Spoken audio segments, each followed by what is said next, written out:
saluting everyone who has been moved to come here at this time to really name and shame and condemn, but also for us to find ways of ending this this savagery and this barbarism in our very midst. In this year, the year 2014, right here it's the capital city of Zimbabwe, and in broad daylight, and in a nation that really prides itself as a nation, as maybe we pride ourselves as the most educated nation in the whole of Africa.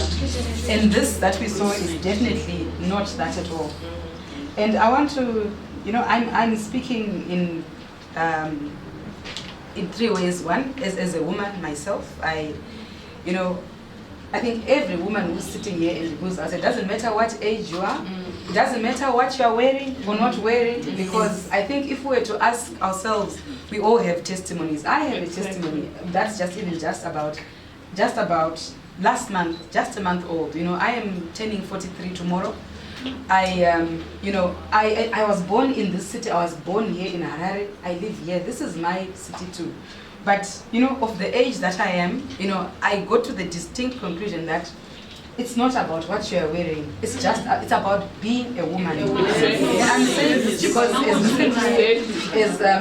so I'm hearing the young women saying, young women, it's not about your age. It's not about it's not about that, because I had an experience just in Chinoi Street. In broad daylight, I was wearing a dress, I think like you're wearing a wraparound dress. I was coming out of my my hair, my hairdresser, and I really thought about this. There were these young men who were sitting around doing nothing, and that's one of our problems. And I'm going to talk about that. And I'm passing by, and he makes remarks that it is sexual harassment. But I got very angry. I went back. I talked, and I threatened him in the best way that I know how. And I told him that what you're doing is, you don't do that to women. You don't, I'm passing by, I have the right to pass by. You don't, whatever you're thinking and what you imagine, think it and keep it in your mouth. And it's against the law. You will be arrested. You cannot be calling things to women who are passing by. And I got very angry because I thought, I was pushed because I was able to turn back, and I instilled the fear of God in him with what I could do. But I just thought, what about the young women who are, that are passing by? And I remember, it's what would they say? What would they do? And there was a woman who followed, who was just close by, a fairly elderly woman who was wearing more, according to whatever it is. And she said to me, what she said to me made me think that I don't think that the women who are walking in the streets of Harare, whoever they are, whatever age they are, and whatever they are wearing, are safe. Because this woman said to me, well done, you did right by telling, but do they even listen? And and I think the women in Harare are afraid. I mean, it is not safe to walk in those streets, and we need to put an end to this. And I'm saying this, I'm speaking also as I'm the member of Parliament of Harare West constituency. And Harare Westerners use Copacabana rank. That's one of the places where this is happening. And like I'm saying, there are young women who come to town, there are girls, and whatever women they are not, and this is the other capacity that I'm really speaking in. And I want to just say that I want to really thank you again for doing what you have done. And I think it's a beginning. When we speak out like we are doing, it's a beginning of the action. You mustn't end here. And what I'm going to say is that I'm going to encourage us to start here and and come together and find ways of ending. There are causes of these things, and when we work on them, we work on them. And I just want to, as I was sitting here and I was thinking, but why is this happening today? Like you said, we have a constitution that it's hardly a year old. On 22 May last year, we voted for a constitution by 97%, and it was passed into law. And I want to just take you to section 3 on the founding values and principles. And and there are 8 of them that says that Zimbabwe is founded on respect for the following values and principles. And I think it's important that I read them out, as we think about what's happening here. Is this the Zimbabwe? Is the Zimbabwe in the constitution the Zimbabwe that we saw there? Because if it says that Zimbabwe is founded, it doesn't say it will be founded. It is founded on the following values and principles. And number 1, supremacy of the constitution. You talked about the constitution. is that supremacy of the constitution that we see there. Number 2, the rule of law. Is that the rule of law that we saw there? And number 3, fundamental human rights and freedoms. I mean, the speakers have talked about that. Number 4, the nation's diverse cultural, religious, and traditional values. And she talked about fashion, dress, and style, and so on. As well, we have also founded on recognition of the inherent dignity and worth of each human being, including that young woman that we saw. Is that what we saw there? Because it says this is what we are founded on. And also the recognition of the equality of all human beings. Are touts more equal human beings than everybody else? Are men more equal? What is it that we are doing in the society? And gender equality. Is that gender equality that we are seeing there? And good governance. Is that good governance that we saw where a young woman gets stripped in broad daylight in a city, in the capital city? There's no evidence of any police, nobody, nothing. As well as recognition of and respect of the liberation struggle. I think, like you were saying, is this respect for the liberation struggle? What is that? What are we doing? And I wanted to speak about Section 3 because I want to just say another list of things that I think, as we're expressing our outrage, as we're venting out and sending a statement to everybody, every stakeholder who has power to do this, including ourselves, I think we must address ourselves on the following issues. 1, it's about security. This is about security, the security of human beings, of women, of girls. I say this again because, Section 52 of our Constitution says, every person has the right to bodily and psychological integrity, which includes, and is this what we are seeing there, protection from all forms of violence from public and private sources. That's we are entitled to that. And it says Section 53 says everyone has a right to protection from torture, cruel and inhuman and degrading treatment. I just want to say to that woman who we saw there, I really salute her, because one thing that it's a very dark and very frightening video, but I'm really encouraged by her, by her composure, but her human dignity is showing through. She's surrounded by this horde, by this army, but it's she's right. She is protecting her own dignity. She has it, no matter what they are doing to her. And I want to say that, it's about violence. I'm sure you can hear these men are saying, "Hooray, hooray, hooray, hooray." So I want to pose this question: what kind of a society are we that says that animalistic, barbaric behavior that those men are exhibiting is more decent, is more respectable than huhure, whatever huhure is? I don't know, but are what they're doing better? If we were to find huhure and define huhure, is what they're doing better? Is it more that they have, what are our values? What is more important to us? Is that animal behavior what is respectable and what is decent and what we are upholding, and that we find anyone wearing a dress that we don't like or of a particular shape that we don't like, we label it. Is that, what is that about? I noticed was, we were closing the doors for the Kombis for this girl and they were dragging her out. Vanhu vasina zvekuita, pfungwa dzavo dzakaguma. Sorry zvako kana ina whoever who's a windy. But chese chinonzi windy for me, honorable, I don't know who will talk to, I will be there. Can we have them out? Atichada chinonzi windy. Atichada, I'm done. City of Harare then will label, kanavai gona ku label whatever roads for the Congress. They can label kuti pano kwirwa, chisipiti pano kwirwa, mfakosi pano kwirwa chakati. We are literate, we will read. Yes. Tinopamba. They've been changing the city left, right and center over the years. Gaba kuditsema windi, chese chinonzi windi out. Please. Five words, and I think like Rutendo, like it sits deep in my gut where I can't understand everything that I've had to do as a mother to raise my children, to live in a nation that looks like this. Because we worry about having enough money to pay fees for our children. We worry about putting food in their bellies. But what we really need to be worrying about is how safe they are the moment they leave our homes. So everything else that we're doing means nothing, because every day we let them out into a world that tells them it hates them. Because that is hatred for women.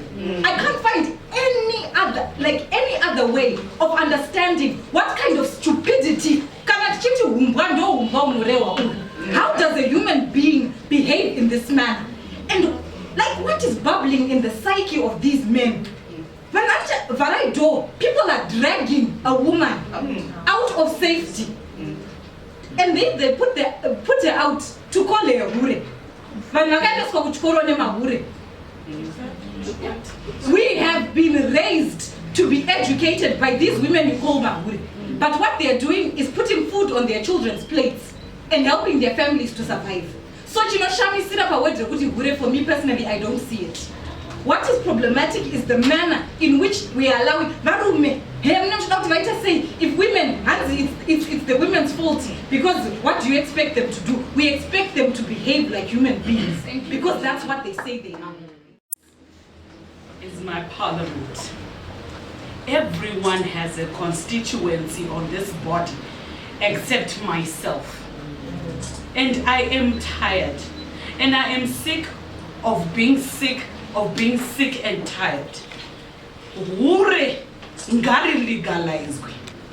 There's nothing wrong with being a prostitute.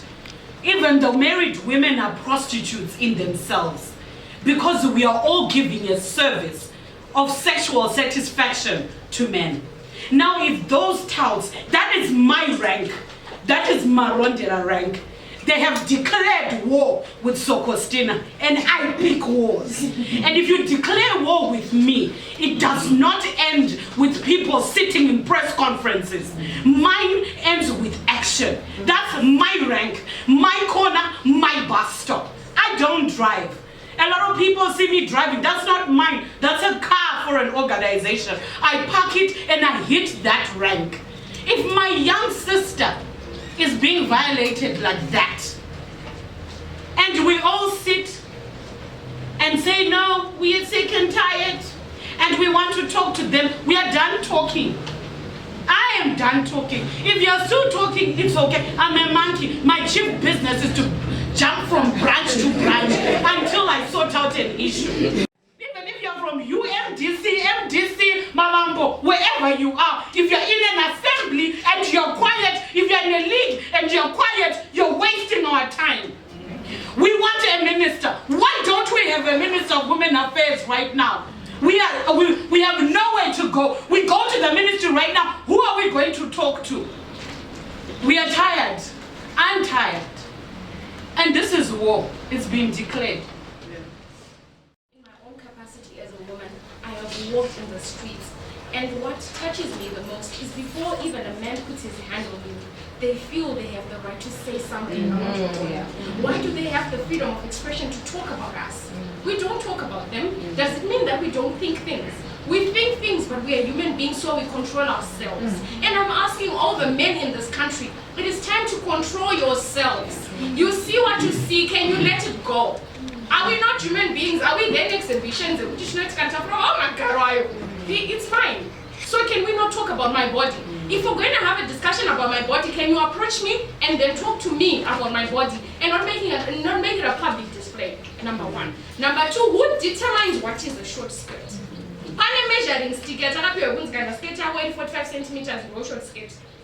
Because I've never seen that in any public place where it says this is what is called the short skirt. Right, hi, my name is Tendai Garwe. I am an African feminist, and within my feminism I'm a women's rights activist, and I'm very passionate about women's issues, not per se boxed down to personal violation, but violation in its totality. And being a Zimbabwean, and there is been a ripple effect of violations, of humiliation, downplaying of women in Zimbabwe, and I've gotten to a place where I'm tired, and enough is enough. And yeah. So Tendai, you shared some very vocal sentiments about press briefings and, going to the workshops and discussions and meetings about these issues, but that the issues are not necessarily changing. We've just seen another video go viral of a woman being stripped at a Kombi rank. We've also had a video, the Gupuro video, of a woman being humiliated by what seems to be her in-laws for having an extramarital affair. Where are we going? We are doing the protest. We are out there and vocal, but the touts are not changing. Patriarchy seems to be very much still in place. So what strategies do you see as working now going forward? You see, the reason why we're talking about patriarchy right now is that patriarchy keeps getting stronger because it uses the oppressed to further perpetrate oppression on themselves. And as you can see, the touts that were stripping and pulling and dehumanizing that young sister of mine are people who are protected by the system of patriarchy, because there's justification of how a woman dressed. And like we were saying, Kenya had the same "my dress, my choice," and I always say my body, my politics. Why is it that everybody wants to control this body, guy? Everyone wants to tell me how to dress, which size I'm supposed to be. I should be thin, I should be fat, and you get abused for everything and anything. You're barren, you're not giving birth, everything. Women should just realize that we are a target. We are the kick the cat syndrome. We are the cat. And I want us to realize as women that it's time we unite. It's time we unite against all these things that are happening. And I'm tired of us women going into conferences and talking to this and that and just doing chat.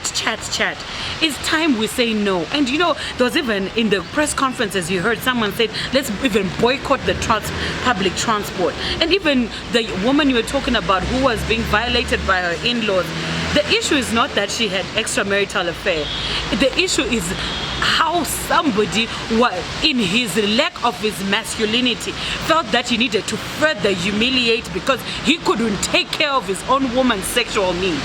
Therefore, she had to go elsewhere to find them. So who's at fault here? She should be suing her husband for lack of satisfaction. Is there no law for that? There should be a law for it. So I want us women to stop this whole finger pointing and start unifying, because tomorrow it could be you. For anything. It could be men will find any excuse that you've got an afro, that you're wearing a weave, that you've got big boobs, or you've got none, that you're a virgin, that your clit is long or it's short, your labia minora is pulled or not, that that they have genitally mutilated you or not. They have a reason to violate women, and we are tired. So after the video, the Gupuro video came out, because I'm your Facebook friend, I noticed that you made a concerted effort to find the woman involved in the video, and it seems that you did find her. Yes. Now, that is a practical step that you took, but a lot of the times we're sharing this information and we're talking about the issue and not involving the person who is actually violated. Absolutely. In this situation. And the first, and even this tout situation, we are calling out this young lady to come out so we can best help her. And the woman who is in the Gupuro video, I did find her, but she has said, I need time to regroup. She is very humbled and happy. She didn't know that there are a whole lot of women with #team for her, because it's not about she went and had sex with another man. It's about her property rights within that dissolved marriage. It's about the children's rights. Her children are going to see all this, and what are they going to do at school, and how they're going to be interacted within society.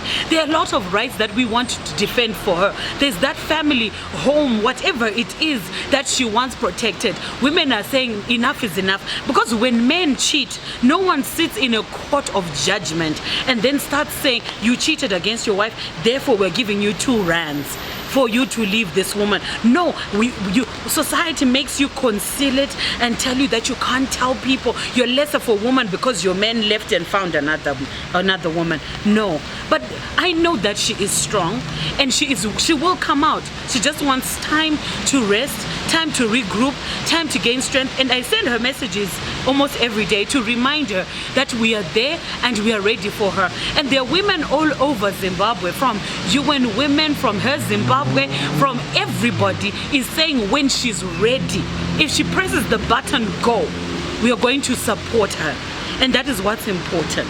Your final message, Tendai, you know, like I'm saying, you've taken a practical step here, which not many people actually think about taking. You know, people watch and say it's sad and they move on, but you've taken the practical step. What practical steps can we take in the face of these ongoing violations that we have? And I'll give you a minute because we're running out of time. Okay, and my practical situation is, first, wear the shoes of the violated. Or maybe it's easier for me, Fungai, because I've gone through different types of violations. So I'm quick to feel what's happening. So I want women, and especially, to stop saying it's a woman's movement issue. Because once you have a gut about it, welcome to the movement. You have been welcomed to the movement. So it's not about corners and organizations. It's about the humanity and Ubuntu that we need to protect. Thank you very much, Tendai. I get so emotional. I hope I made sense. Hello everyone, my name is Nyari Mashayamombe. I am the founder and director of Tendai Life International, a girls' rights organization. I'm also a board member of the Women's Coalition of Zimbabwe. We are very much outraged by what's been happening, by the level of abuse and harassment of women, both young and old, because this has become an issue about women, an issue even about communities, an issue about our safety and security for women in Zimbabwe. And I think outrightly I feel let down. I feel let down by the policies. I feel let down by the law enforcement agencies. I feel let down by a community that tolerates a mediocrity, a community that is pervasive, a community that allows men not to take account, who are lawlessness, a community that refuses that women are human beings. We're only human beings in the face of many men. When people want to use us, when they want our vote, when they want ululating, when they want a whole lot of stuff that is not beneficial to women. But when it comes to real issues of women, I feel like this country is a very long way to go, but I think it defeats the whole purpose of independence. I mean, this is 34 years, we're getting into 35 years after independence, and independence is supposed to benefit everyone. Independence is supposed to benefit women, men equally. We have recently enacted a new constitution, a one that actually other people want to say it's a gendered constitution. Why? Because there is so much that provides for women, it provides for equality, it provides for freedom of expression, it provides for everything that every person should be enjoying, but we are not. So for me, when we're looking at issues like women being violated in public spaces, in private spaces, especially in public spaces, where was the police? For instance, every terminus there is always a police, there are always police people roaming around the terminus. When this thing happens, especially of the woman who recently was stripped, where was the police? And why were those people, how are they allowed to do that? I mean, it's uncalled for and unrealistic, and the reason I'll continue looking at the authorities that be because that is a level of lawlessness that we have never seen in this country, that is not allowed in this country, that a woman goes within 3, 4, 5 Kombis and there is no law enforcement in the area. So I think this is a call, a very critical call for the law enforcement agencies to begin to implement their services, to say we are there to protect the people, women should be protected. Secondly, I don't see why we haven't caught those people. Why? Because the commuters, they are written.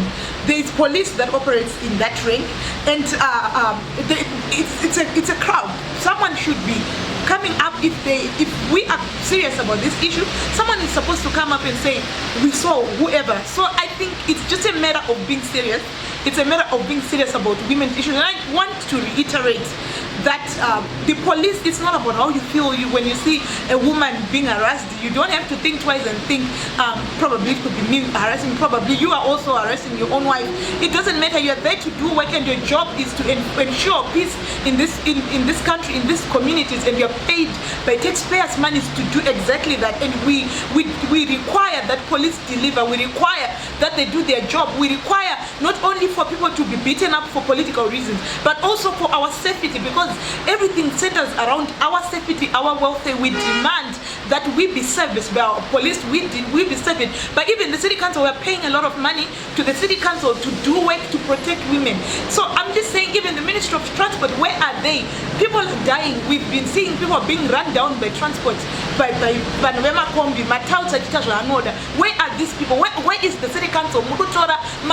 You're not giving us service. I think as Zimbabweans, we are educated to know what belongs to us. And I think time for us to be given lip service is over. We demand that city council provides their services. We demand that police do their work. We demand that the Ministry of Women Affairs also rises up. We demand the Ministry of Home Affairs to do their job. We demand that justice does its job. And we are saying, as women of Zimbabwe, we are tired, and we are tired of talking to you. We are tired of ululating for your party rallies. We are tired of supporting politicians who are not giving us any service. But so we are saying, as the ongoing processes, do your job, protect women, arrest these people with no Zimbabweans. Kana muchida ku stop lawlessness, you can do it. Women are important. Invest in it. Please protect the people. Release policemen to do their job. Kana wakamira pana forth ngavasango maisa nane makombi vasiri kuprovide real service. Trukuda real service tatena.